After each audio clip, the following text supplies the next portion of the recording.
Assalamualaikum warahmatullahi wabarakatuh. Salam sejahtera bagi kita semua. Berbahagia sekali kita bisa berjumpa lagi dalam acara yang kita namakan PJT Bicara.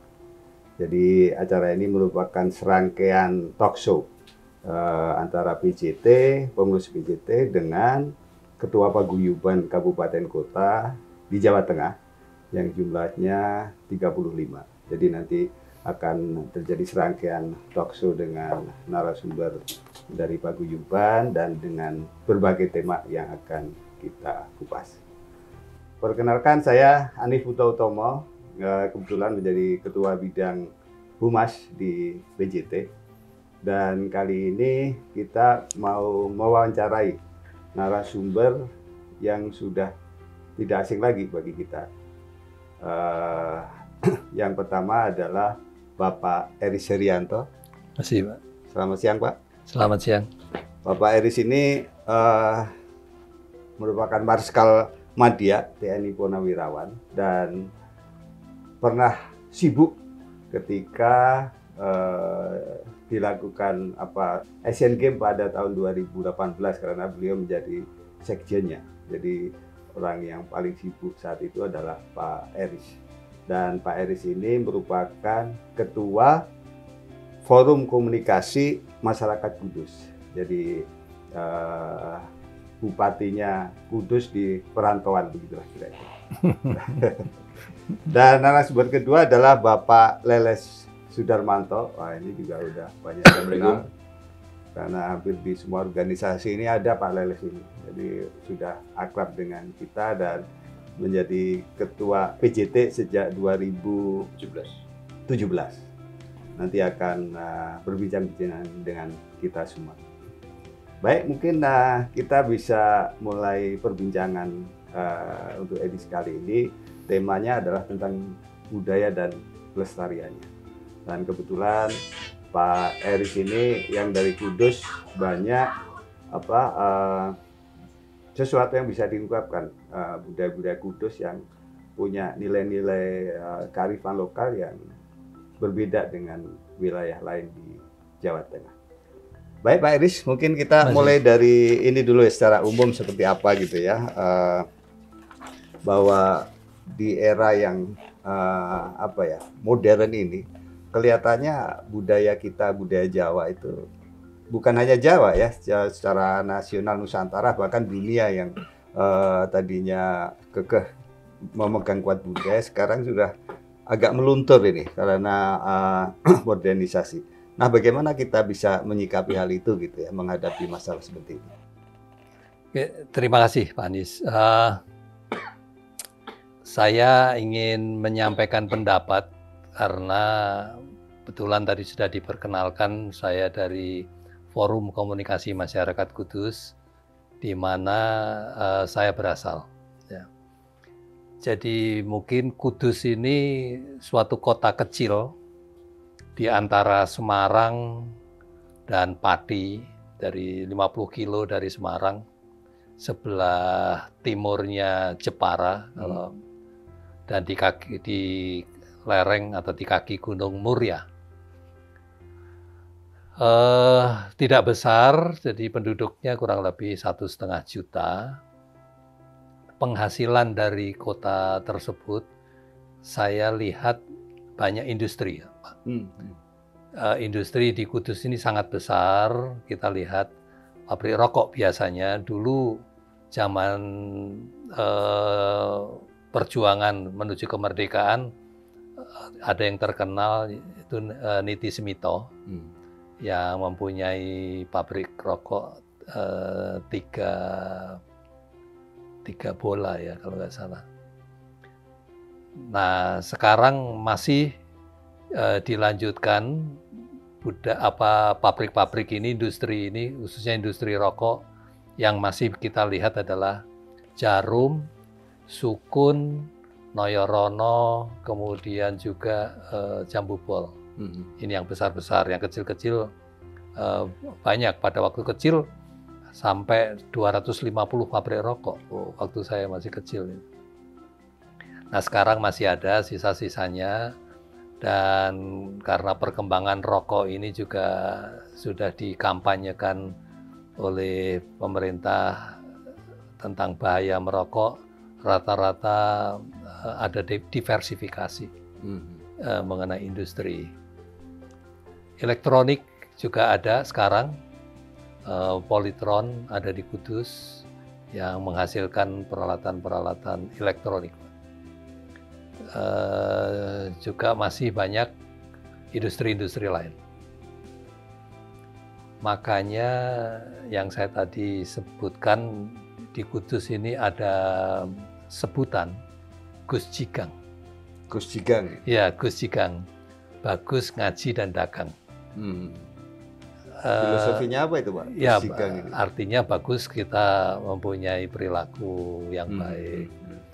Terus kemudian ngaji ini karena di Kudus ada 2 sunan, makamnya 2 sunan, yaitu Sunan Muria yang terletak di Gunung Muria dan Sunan Kudus di bagian barat kota Kudus, yang tempatnya di sekitar Menara Kudus.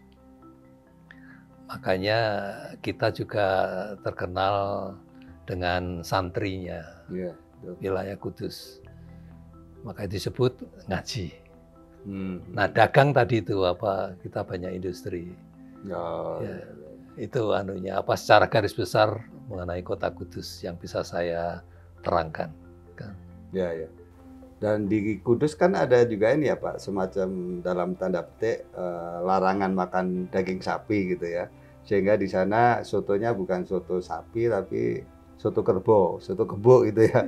Itu kenapa itu Pak ya? Bukannya larangan memakan sih bisa ya. Masih ada lah orang memasak daging sapi ada, tetapi tidak disembelih di Kudus. Oh gitu. Menurut konon ceritanya saat Sunan Kudus sedang menyiarkan agama Islam, itu mempunyai toleransi yang tinggi kepada masyarakat sekitar. Masyarakat sekitar saat itu masih Hindu. Oh Hindu ya. Di mana Hindu ini sangat menghormat kepada binatang sapi, sehingga dilarang untuk menyembelih sapi. Ini salah satu toleransi dari Sunan Kudus terhadap agama dan juga kepercayaan-kepercayaan lain. Ya. Itu. Jadi Sunan Kudus ini sangat santun sekali ya Pak dalam mengembangkan agama Islam yang tanpa harus menyinggung agama-agama yang lain gitu ya. Ya, betul. Ya. Mungkin bisa saya jelaskan di sini juga peninggalannya yang juga kita pakai dalam gambar forum komunikasi Kudus itu adalah Menara Kudus. Hampir semua orang kenal Menara Kudus. Menara Kudus bukan bangunan Islam. Menara Kudus itu bangunan Hindu ya. Oh gitu. Ya. Makanya itu yang dipakai simbol di masjid itu. Masjidnya sendiri namanya Al-Aqsa. Al-Aqsa. Ya, Masjid Al-Aqsa. Karena dulu di Palestina ya ngambilnya itu ya. Ya. Betul begitu ya. Di mihrab masjid itu ada prasasti yang tertulis Al-Aqsa di situ. Kalau tidak salah, saya lupa tahunnya ya, 597 Hijriyah atau apa, atau 1200 sekian Masehi. Kalau di Kudus, apakah generasi muda ini masih bisa melestarikan budaya-budaya Jawa? Misalnya, apakah di sana masih banyak wayangan, masih banyak kuda lumping? Ini budaya yang terkait dengan kesenian ya. Apakah masih juga dipegang erat sama generasi muda itu? Saya kira Kudus hampir sama dengan masyarakat yang lain. Masih ada kalau kita lihat ya budaya-budaya itu, tetapi tidak seramai pada waktu saya masih kecil. Ya mungkin karena ada beberapa budaya yang masuk, kemudian kegiatan-kegiatan, sehingga budaya ini tidak hilang, masih ada, tetapi tidak banyak. Iya, Ini iya, yang saya lihat. Saya kira hampir sama dengan daerah-daerah lain. Kami kemarin mengadakan festival, Kudus Festival, itu di mana, Pak? di Jakarta. Oh, di Jakarta ya. Ya, kita angkat budaya kesenian-kesenian masih ada. Saat STM ya, suluk tajuk menara, yang pakai rebana itu masih kita ada di Kudus. Kemudian juga barongan ini juga budaya yang kesenian yang ada di daerah-daerah di Kudus ya, masih ada. Ya, betul. Ya, jadi masih menjadi kewajiban kita juga ya untuk mencoba melestarikan budaya gitu ya. Dan Ya, di Kudus itu banyak wisata-wisata religi juga yang banyak dikunjungi masyarakat itu ya. Nah, mungkin kalau dari sisi wisata ini Pak Leles bisa banyak cerita nih, bagaimana wisata itu juga bisa mendukung ekonomi daerah, mendukung UMKM, mendukung juga tentu PAD di kabupaten itu. Bagaimana Pak Leles di Kudus ini potensinya seperti apa ini? Ya, terima kasih Pak pemirsa yang baik hati. Pada kesempatan ini ada pertanyaan yang cukup menggelitik bagi saya. Karena PAD Kudus itu sekarang itu sekitar 249 miliar. Artinya pendapatan daerah lokal khususnya Kudus itu hanya sekitar 250-an kira-kira miliarnya. Nah, yang banyak disupport karena dari total pendapatan yang DAU DAK yang support dari pusat itu sekitar terakhir kalau nggak salah hampir 200 M, 1,9 triliun, hampir 2 T.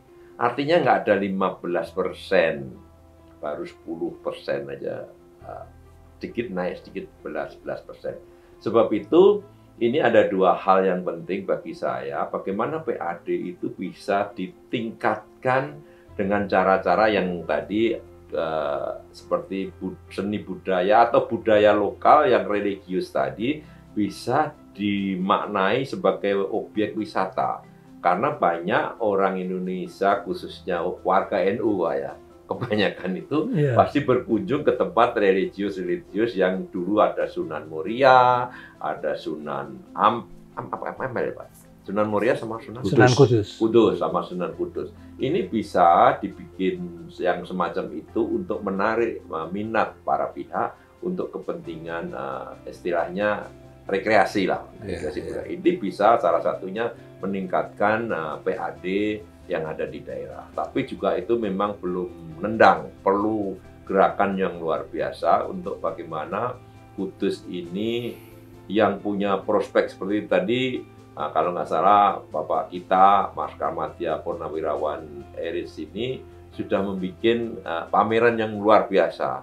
Kami juga diundang untuk mensaksikan konsep yang dibikin. Itu sebetulnya pemerintah daerah itu harus apresiasi dengan model-model seperti itu. Bahkan saya pamerkan kepada kabupaten lain agar supaya ketertarikan ini, bahkan ke Gubernur Jawa Tengah Ganjar Pranowo, saya share produk-produknya Pak Eris agar supaya model ini tidak normatif seperti taman mini. Biasa kalau pameran kita kan cuma di taman mini. Selesai, tidak ada yang nonton terbatas, tidak banyak yang apresiasi.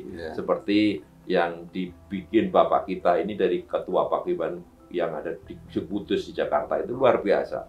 Sebab itu saya berharap ke depannya ini terus berupaya bagaimana membantu pemerintah daerah, kita semua semaksimal mungkin untuk kepentingan daerah yang memang perlu PAD-nya meningkat gitu. Tapi mungkin juga hanya dengan ini bisa kita bahas lebih lanjut bagaimana otonomi daerah dengan pusat itu yang sekarang ini sebetulnya seperempat hati pemerintah pusat itu memberikan otonomi kemandirian ke daerah.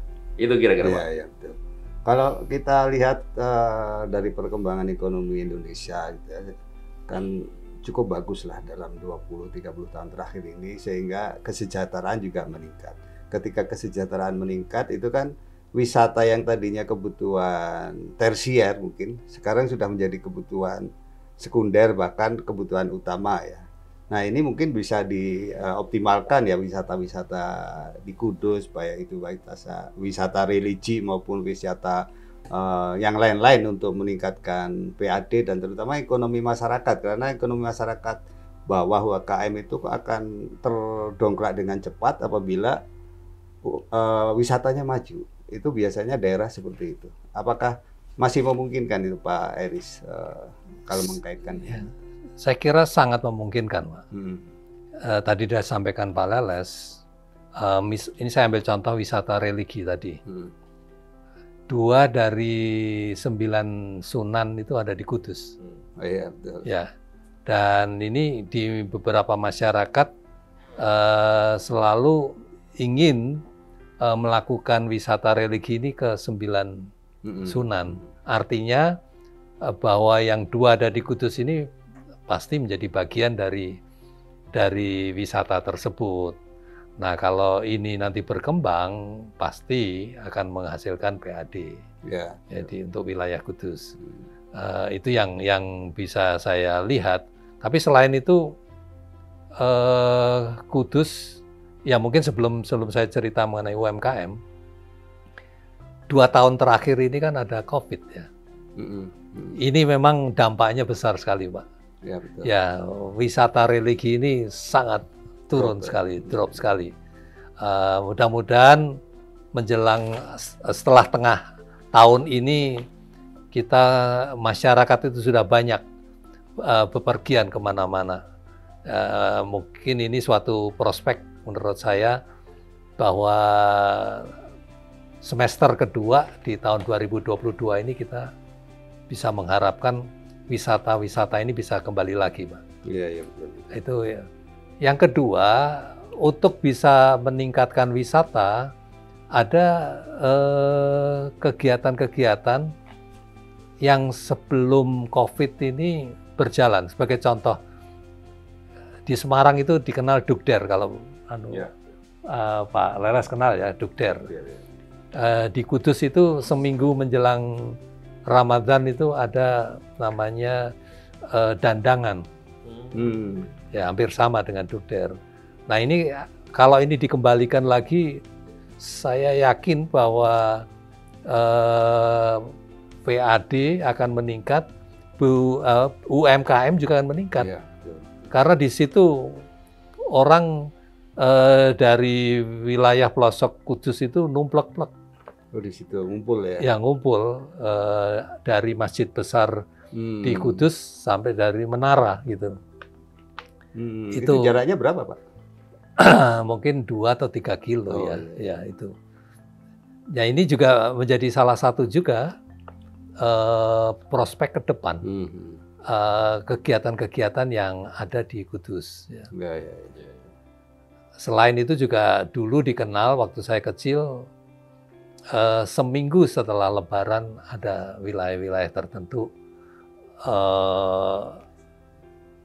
untuk tempat-tempat rekreasi. Ini juga bisa dikembangkan. Iya, iya. Mungkin satu lagi buat Pak Leles. Ini sebetulnya kalau Kudus dengan beragam budaya yang dipunyai itu, multiplier efeknya itu seperti apa itu? Terima kasih. Saya melihat tadi seperti Pak Eris cerita tentang sunan-sunan tadi. Itu sebetulnya saya belum melihat bagaimana di tempat sunan itu dibikin site kesenian yang sifatnya untuk dakwah. Setiap paket dan dibikin schedule per bulan atau per setengah tahun itu yang akbar gitu. Jadi mungkin sekaligus mendatangkan ustadz-ustadz yang punya ciri kesunanan juga gitu. Ini mungkin model dan itu multiplier effect kepada UMKM pasti. Itu pasti banyak sekali karena tanpa gerakan massal itu tidak bisa memberikan multiplier effect kepada UMKM di wilayah itu. Saya berharap itu kreativitas Kabupaten Kudus itu dikembang luaskan agar kita men-setting seperti kalau mungkin Bapak sudah pernah ke Cina, ke Eropa, ke Jepang, itu kan ada pertunjukan-pertunjukan yang setiap periode ada jadwalnya. Kita ini sama sekali banyak yang liar. Informasi ini sebetulnya tidak pernah dikemas secara nasionalnya di Jawa Tengah. Bagaimana ini?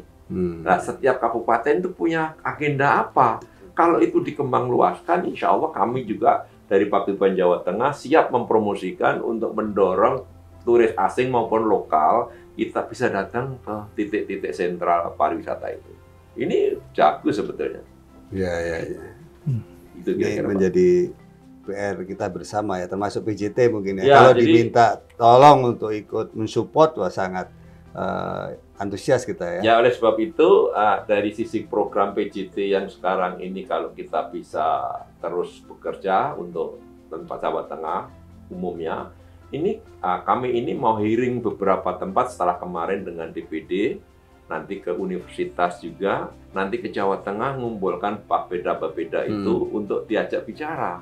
Sebetulnya konsep yang sudah kita minta informasi kepada termasuk Pak Iris ini, di Kudus, nanti di beberapa kabupaten, bagaimana?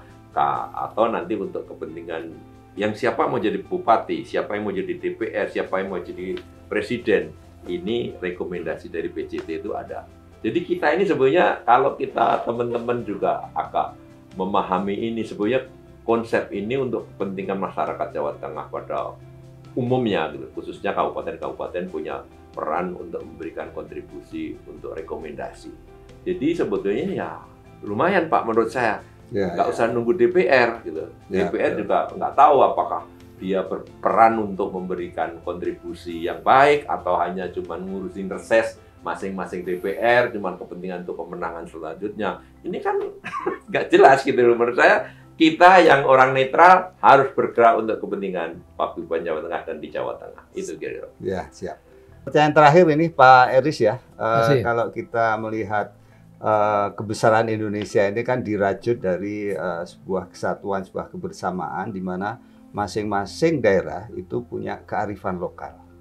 Nah, ini kita pengen tahu nih, kearifan lokal apa yang ada di Kudus sehingga bisa menciptakan keharmonisan di antara masyarakat Kudus sendiri.